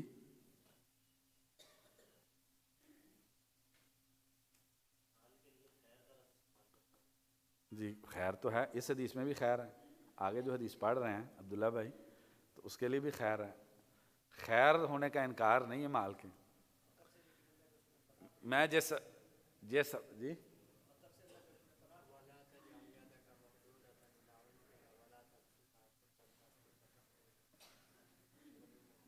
مذمت کی اللہ تعالیٰ نے، یہ کہہ رہے ہیں کہ ولا تبسط یدک اس آیت کے اندر. بہرحال ہر کا اپنا اپنا ایک ذوق ہے. تو مجھے یہ سمجھ میں آتی ہے کہ اللہ تبارک و تعالیٰ نے مال کی مذمت کی ہے، تعریف بھی ہے. آپ جو کہہ رہے ہیں وہ تعریف ہے لیکن مذمت بھی ہے موجود. فقیری کے حوالے سے کوئی ایک، چلو آپ یہ کہتے ہیں واضح آیت نہیں ہے جس میں مذمت کی گئی ہو. شیخ ابو بکر فرما رہے ہیں کہ حدیث میں ہے اللہم انی اعوذ بک من الفقر، پہلی بات ہے یہ ابو داؤد کی حدیث ہے، نسائی کی حدیث ہے، یہ روایت ضعیف ہے۔ اگر اس روایت کو صحیح مان لیں تو ائمہ محدثین نے اس کا معنی کیا کیا ہے؟ امام احمد وغیرہ نے اس کا معنی فقر القلب کیا ہے، دل کی فقیری کی ہے، مالی فقیری عام طور پہ ائمہ محدثین نے اس کا معنی نہیں کیا۔ امام احمد اور دیگر محدثین نے اللہم انی اعوذ بک من الفقری، فقر القلوب جو ہے دل کی فقیری، دل کی فقیری جو ہے وہ معنی کیا۔ بعض نے معنی وہ بھی کیا جس کی طرف شیخ محترم اشارہ کر رہے ہیں کہ مالی فقیری، تو اس کا محمل جو ہے وہ علماء نے کیا بیان کیا؟ ایسی فقیری جو انسان کو گناہ میں ملوث کر دے۔ تو کئی بھائی خوش ہو رہے ہوں گے، دیکھیں جی ہمارا موضوع مدعا ثابت ہو گیا، فقیری مال کی کمی جو ہے وہ گناہ میں ملوث بھی کر دیتی ہے۔ اب یہاں پر اسلوب دیکھیے آپ، فواللہ، اللہ کی قسم ہے، مل فقرا اخشا علیکم، ماں کی نفی ہے اور فعل پہ داخل ہے۔ امام علائی رحمہ اللہ فرماتے ہیں کہ جب فعل پہ حرف نفی داخل ہو جاتا ہے، اجمال الاصابہ میں فرماتے ہیں، تو عموم کا فائدہ دیتا ہے۔ تو کیا مطلب ہے؟ مجھے غربت کے حوالے سے کسی بھی اعتبار سے کوئی ڈر اور ٹینشن نہیں ہے، یہ معنی بنے گا نا۔ ہر طرح کی فقیری کے حوالے سے خشیت کی، ڈر کی نفی کی جا رہی ہے، عموم یہی ہوگا نا۔ اور پھر ذرا توجہ کر لیں تو محمد بھائی تھوڑا سا مشکل تو نہیں ہو رہا کہ فقر کو مقدم کیا ہے، ترکیب کیا ہونی چاہیے تھی؟ ما اخشا علیکم الفقرا، فقر مقدم کیوں کرتے ہیں؟ سیبوی رحمہ اللہ فرماتے ہیں عرب اس چیز کو مقدم کرتے ہیں جو چیز ان کے لیے زیادہ اہم ہوتی ہے اور جس کا اہتمام انہوں نے زیادہ کرنا ہوتا ہے، عرب اس چیز کو مقدم کرتے ہیں۔ تو نبی اکرم صلی اللہ علیہ وسلم نے فقر کا لفظ جو ہے اس کو مقدم کیا۔ تو اس کا مطلب یہ ہے کہ آپ صلی اللہ علیہ وسلم جو ہے اس چیز کو اہمیت دے رہے ہیں اور ہماری توجہ اس پہ مبذول کروانا چاہ رہے ہیں۔ ایسی ہو گیا نا جی؟ تو اگر بات کو مختصر کریں کہ عربی کی دلالات کی روشنی میں اگر اس ترکیب کو دیکھا جائے تو آپ صلی اللہ علیہ وسلم یہ فرما رہے ہیں مجھے 1% 1 ذرے کے برابر بھی غربت کے حوالے سے، تمہارے حوالے سے کسی قسم کی ٹینشن نہیں ہے۔ سارا دیکھ لیا، آگے آپ پڑھیں گے کیا حبت کھا رہے ہیں، کھجور کے وہ کیکر کے پتے کھا رہے ہیں۔ وَلَكِنِّي أَخْشَىٰ عَلَيْكُمْ أَن تُبْسَطَ عَلَيْكُمُ الدُّنْيَا، مجھے ڈر تم پر دنیا کی وسعت کا ہے، دنیا زیادہ دے دی جائے گی تم کو، تم دنیا کی محبت میں گرفتار ہو جاؤ گے، مقابلے بازی شروع کر دو گے۔ تو یہاں پر ہے تمہیں غافل کر دے گی یہ محبت، دوسری جگہ پر ہے تمہیں ہلاک کر دے گی جیسے تم سے پہلے لوگوں کو ہلاک کیا۔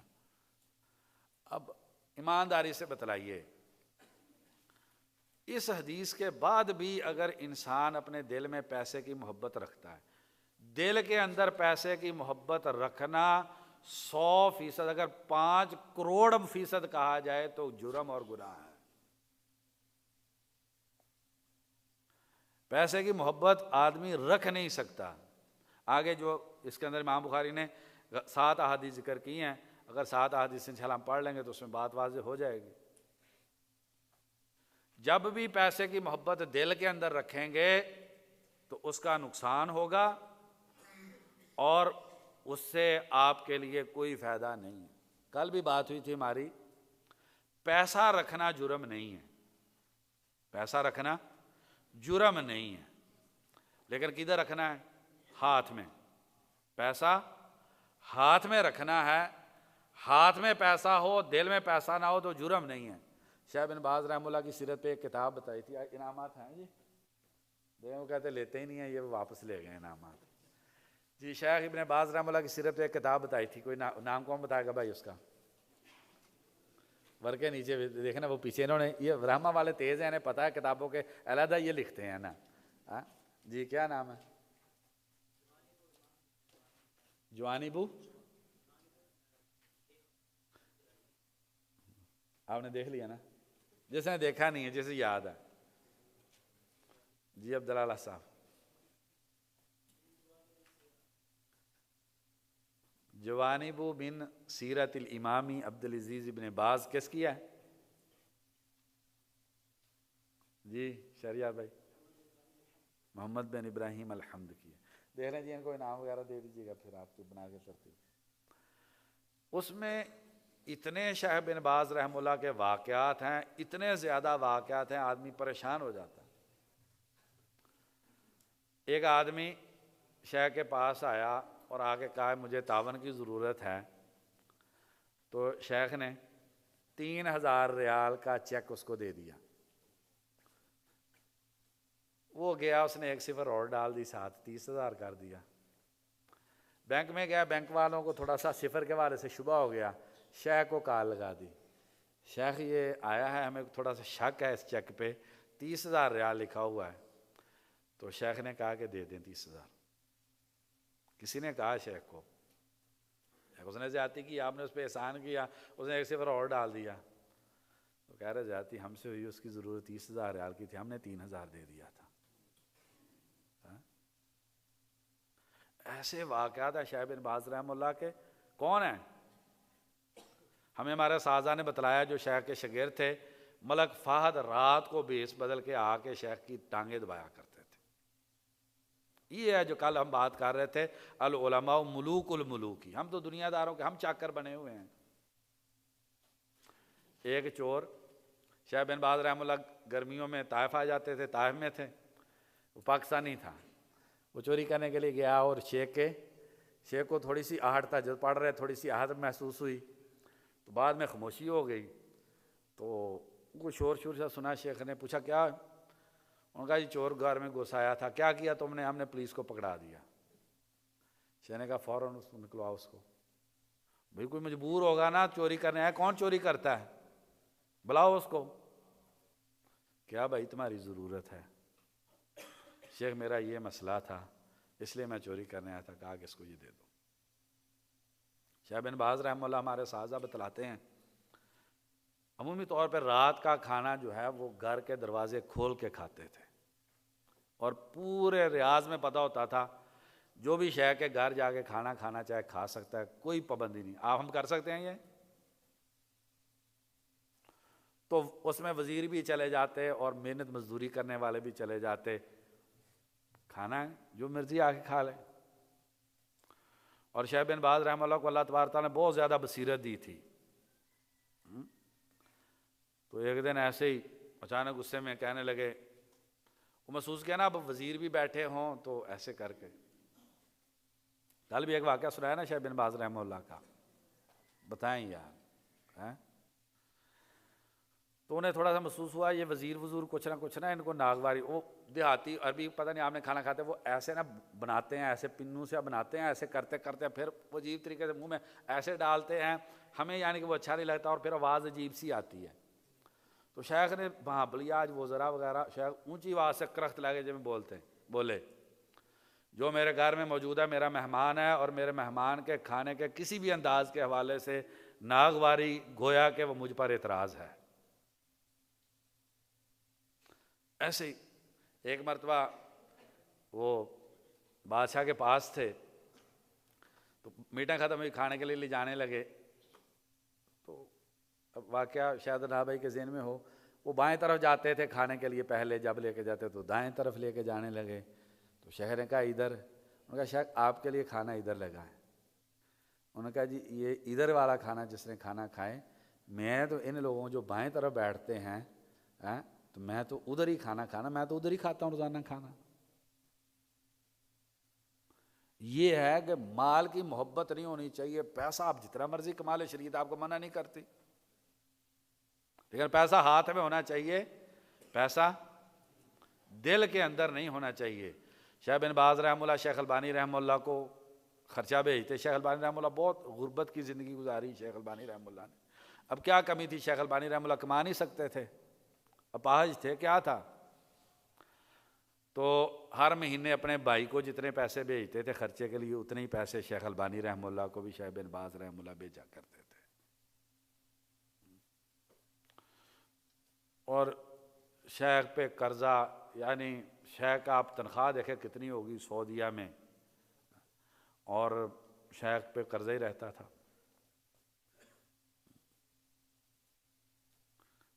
تو صحیح بات یہی ہے، واللہ مل فقر اخشی علیکم، غربت کا ڈر نہیں ہے۔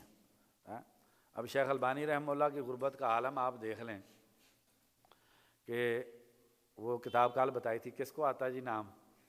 شیخ البانی رحمہ اللہ کے حوالے سے کتاب کال بتائی تھی ان کی سیرت پہ،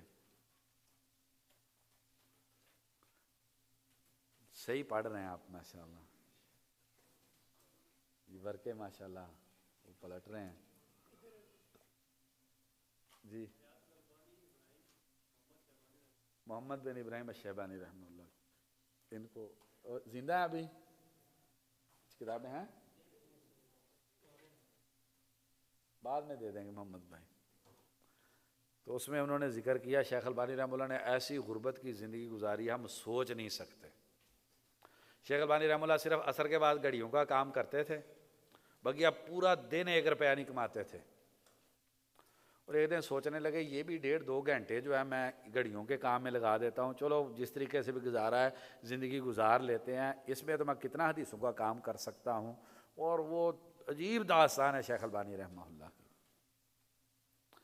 تو اس میں انہوں نے شیخ محمد بن ابراہیم نے ذکر کیا کہ میں نے شیخ البانی رحمہ اللہ کی ابتدائی کتابوں کو دیکھا جو انہوں نے لکھی تھیں، تو شیخ البانی رحمہ اللہ بازار میں جاتے اور جو کاغذ گرے ہوئے ہوتے ان کو اٹھاتے، کوئی آدھا صفحہ لکھا ہوا ہے، کوئی آدھا خالی ہے، کوئی دعوت نامہ ہے ایک طرف سے چھپا ہوا دوسری طرف سے خالی ہے، تو اس پہ ابتدائی کتابیں لکھی شیخ البانی رحمہ اللہ نے۔ کاغذ خریدنے کے پیسے شیخ کے پاس نہیں ہوتے تھے، امت کا سب سے بڑا محدث اور جس نے امت کے لیے اتنا بڑا کام کیا اور پوری دنیا کے اندر انقلاب برپا کر دیا، غربت نے اس کا کوئی نقصان نہیں کیا۔ مل فقر اخشی علیکم، مسئلہ پیسے کا ہے۔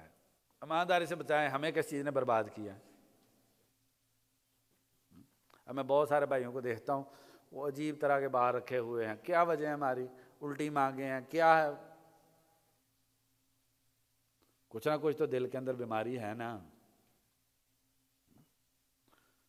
تو وَلَٰكِنِّي أَخْشَىٰ عَلَيْكُمْ أَن تُبْسَطَ عَلَيْكُمُ الدُّنْيَا۔ عمر بن عبداللہ رحمہ اللہ فرماتے ہیں دنیا کی رنگینی دھوکا ہے، ہمیں یقین ہی نہیں ہے۔ اللہ تبارک تعالیٰ فرماتے ہیں انما الحیات الدنیا لعب و لہو و زینت و تفاخر۔ اللہ تبارک تعالیٰ اتنی مذمتیں کر رہے ہیں، وما الحیات الدنیا الا متاع الغرور۔ کتنی جگہ پہ اللہ تبارک و تعالیٰ نے دنیا کی مذمت کی، اور کتنا کہ اللہ تبارک و تعالیٰ ہمیں بتلاتے ہیں کہ یہ دنیا تمہاری دشمن ہے۔ انما اموالکم و اولادکم فتنہ۔ میں آگے ہو جاتا ہوں، ٹھیک ہے۔ اصول اثر ہے انما اموالکم و اولادکم فتنہ، اس کا مطلب یہ کوئی مال اور کوئی بچہ آزمائش سے خالی نہیں ہے، یہ دونوں چیزیں ہی آزمائش ہیں۔ اسلوب اثر ہے نا۔ تو فرماتے ہیں دنیا کی رنگینی دھوکا ہے، اگرچہ یہ ہر طرح کی رنگینی لے کر زیبائش اختیار کر لے، اور جو بڑی خیر ہے وہ کل آخرت میں ملنے والی ہے۔ تو وہ دیکھیں قارون والا واقعہ، فخرج علی قومہ فی زینتہ قال الذین یریدون الحیاۃ الدنیا۔ دل کرتا نا ہماری بھی کوٹھی ہو، ہماری بھی گاڑی ہو، ان کی طرح ہو، کرتا ہے؟ یا لیت لنا مثل ما اوتی قارون انہ لذو حظ عظیم۔ مدرسے والے طالب علموں نے کیا کہا تھا؟ وقال الذین اوتوا العلم ویلکم۔ یہ تو سوچ ہی بربادی کی ہے۔ ثواب اللہ خیر لمن آمن وعمل صالحا ولا یلقاها الا الصابرون۔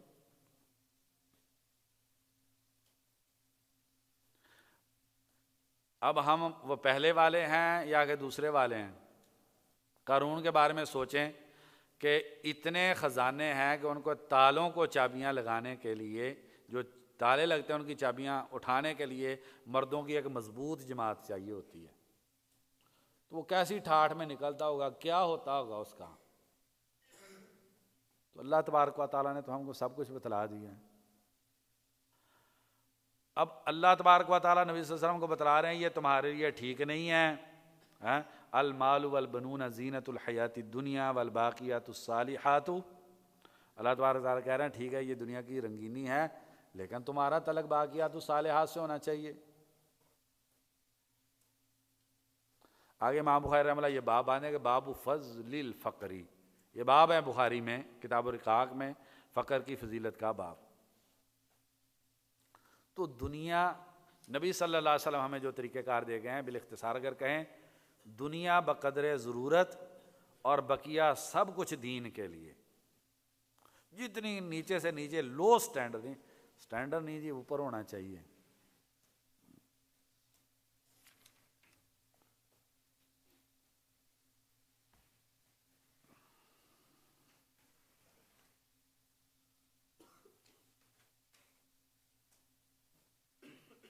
امام طبی رحمہ اللہ فرماتے ہیں فقر کو مقدم کیا اہتمام کے لیے، اور جو والد رحیم ہوتا ہے جب اسے موت آنے لگتی ہے تو اپنے بچوں کی مالی حالت سے اسے ٹینشن ہوتی ہے، تو نبی اکرم صلی اللہ علیہ وسلم نے صحابہ کو بتلایا میں شفقت میں تمہارے والد کی طرح ہوں، لیکن مال کے بارے میں تمہیں باپ سے ہٹ کر بتلا رہا ہوں۔ باپ کو اپنی اولاد پر فقیری کا ڈر ہوتا ہے اور پیسے کی ٹینشن نہیں ہوتی، میں تمہارا وہ باپ ہوں جسے تمہاری فقیری کی ٹینشن نہیں ہے، مجھے تمہارے پیسے کی ٹینشن ہے، اور یہ پیسہ تم کو تباہ و برباد کر دے گا۔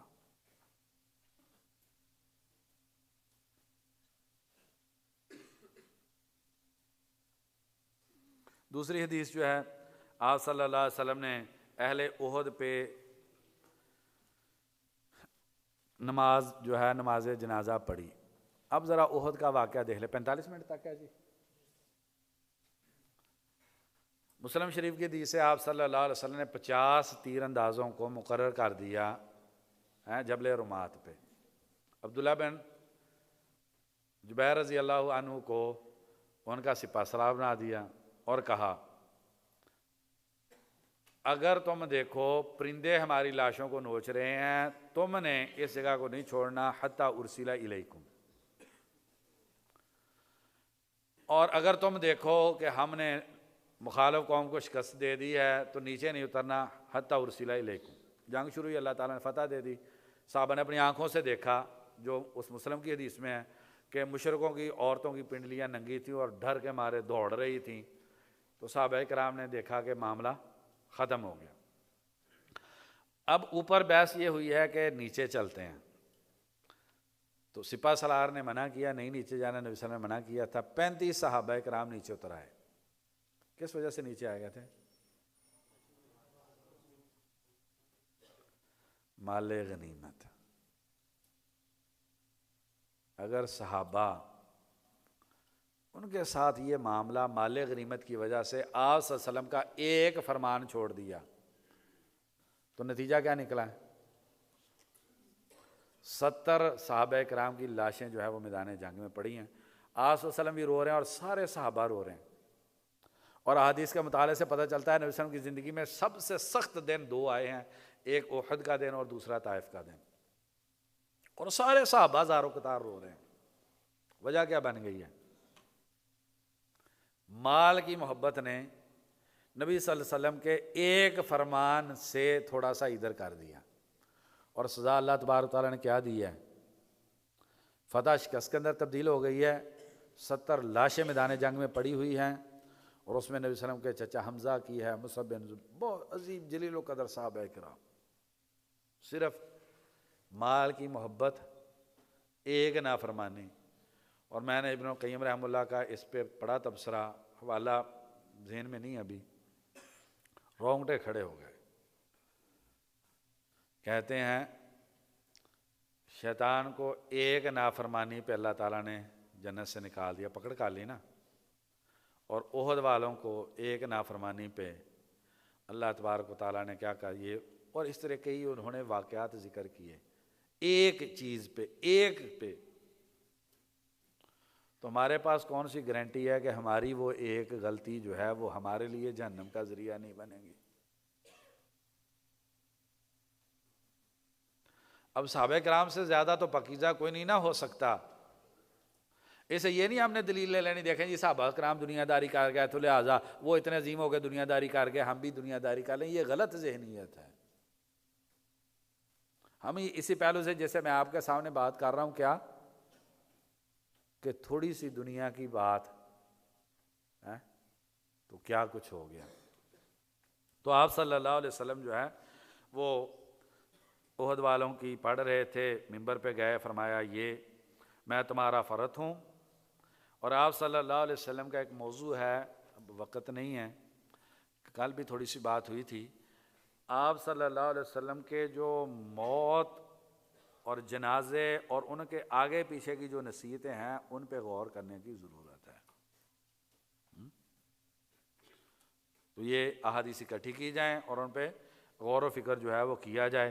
تو آپ صلی اللہ علیہ وسلم نے فرمایا انی فاراتکم، میں تمہارا پیش رو ہوں، میں تمہارے بارے میں گواہ ہوں، اور میں اپنے حوض کو دیکھ رہا ہوں، اور مجھے اللہ تبارک و تعالیٰ نے زمین کے خزانے دے دیے ہیں میری امت کی آزمائش کے لیے۔ وَإِنِّي وَاللَّهِ مَا أَخَافُ عَلَيْكُمْ أَن تُشْرِكُوا بَعْدِي وَلَكِنِّي أَخَافُ عَلَيْكُمْ أَن تَنَافَسُوا فِيهَا، مجھے ڈر تمہارے بارے میں یہ ہے کہ تم دنیا کے بارے میں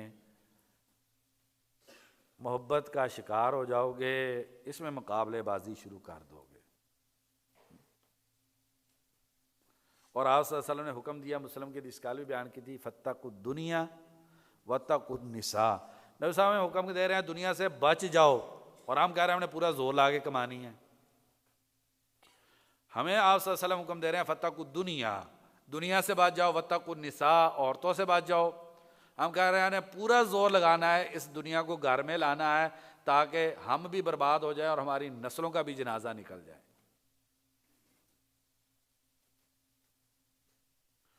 بھئی جو کل حدیث پڑھی ہے کہ جنت میں جانے والے زیادہ پیسے والے ہیں، ایک حدیث میں فقراء کا لفظ ہے، دوسرے میں مساکین کا ہے۔ عمومی جنت میں جانے والے فقیر ہیں، کوٹھیوں والے جنت میں زیادہ نہیں ہیں۔ تو اتنا ہی کافی تھا۔ اور اگر ترمذی شریف کے اس حدیث کو بھی ساتھ ملا لیں کہ غریب لوگ امیروں سے جنہوں نے جنت میں جانا ہے 500 سال پہلے جنت میں چلے جائیں گے۔ اور وہ کون سی جنت جس میں 500 سال پہلے جانا؟ اتعس انسان جو دنیا میں سب سے بدترین زندگی گزار کے گیا، جنت کی ایک جھلک دیکھنے کے بعد کہے گا میں نے زندگی میں کبھی دکھ تکلیف نہیں دیکھی، اس جنت میں 500 سال پہلے چلے جائیں گے۔ تو دنیا دار سوچ رہے ہیں کوئی نہیں 5 سال بعد چلے جائیں گے، کوئی مسئلہ نہیں ہے۔ تو اللہ کے لیے ہم اپنے آپ کو دیکھیں۔ اگر انسان جو ہے نا ائمہ کرام کی زندگی دیکھتا ہے، کل امام احمد رحمہ اللہ کا واقعہ، بلکہ ابن جماع رحمہ اللہ تذکرۃ السامع والمتکلم میں لکھتے ہیں میں نے کسی امام کے ترجمے میں نہیں پڑھا، تو ایک بھائی نے اعتراض کیا تو اس کی بات میرے ذہن میں آ گئی کہ وہ آیا ہو کہ اس نے پیٹ بھر کے کھانا کھاتا تھا، تو ابن جماع رحمہ اللہ فرماتا ہے میں نے کسی امام کے ترجمے میں یہ بات نہیں پڑھی۔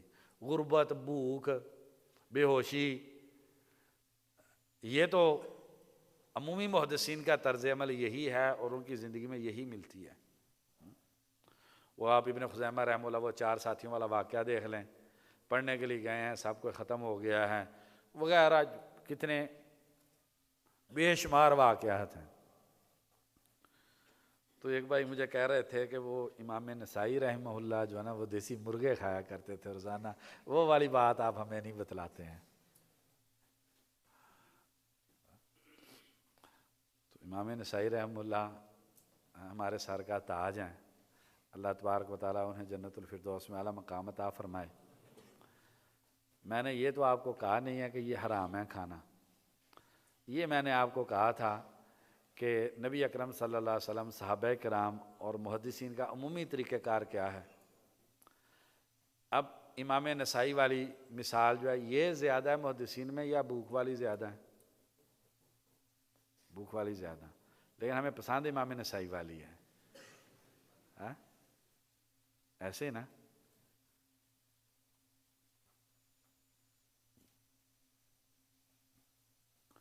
آگے آ جائے گا کہ نبی اکرم صلی اللہ علیہ وسلم نے، حضرت عائشہ رضی اللہ عنہا فرماتی ہیں آغاز میں شادی ہو گئی تھی کہ نبی صلی اللہ علیہ وسلم نے ایک دن میں 2 مرتبہ پیٹ بھر کے کھانا کھایا ہو مجھے یاد نہیں.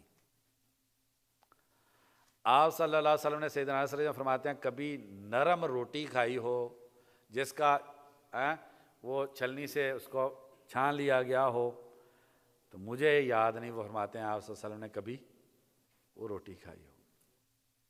اور 3 چاند نکل آتے، 2 مہینے گزر جاتے، 9 کے 9 گھروں کے اندر.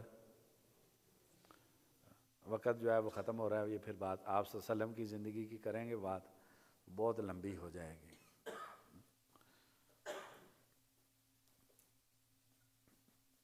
آسان وہ زندگی جو نا وہ امام احمد رحمہ اللہ، امام بخاری رحمہ اللہ والی زندگی آسان زندگی ہے، اور امام نسائی والی اگر وہ صحیح ہے تو وہ زندگی بڑی مشکل زندگی ہے، اس کا حساب بہت مشکل ہے. اگر آپ یہ سمجھتے ہیں کہ ہم حساب دے سکتے ہیں. وہ ابو الہیثم کے گھر نبی صلی اللہ علیہ وسلم چلے گئے اور انہوں نے کھجوریں اور بکری بھوک کے بعد کھانا ملا اور فرمایا کہ اس کے بارے میں حساب دینا پڑے گا. تو صحابہ کہنے لگے اس کا بھی حساب ہے، اتنی بھوک کے بعد کھانا ملا اس کا بھی حساب ہے. اگر آپ سمجھتے ہیں کہ امام نسائی والا حساب دے لیں گے تو پھر آپ امام نسائی والی زندگی اختیار کر لیں. وہ رستہ مشکل ہے، اس کا حساب دینا بہت مشکل ہے.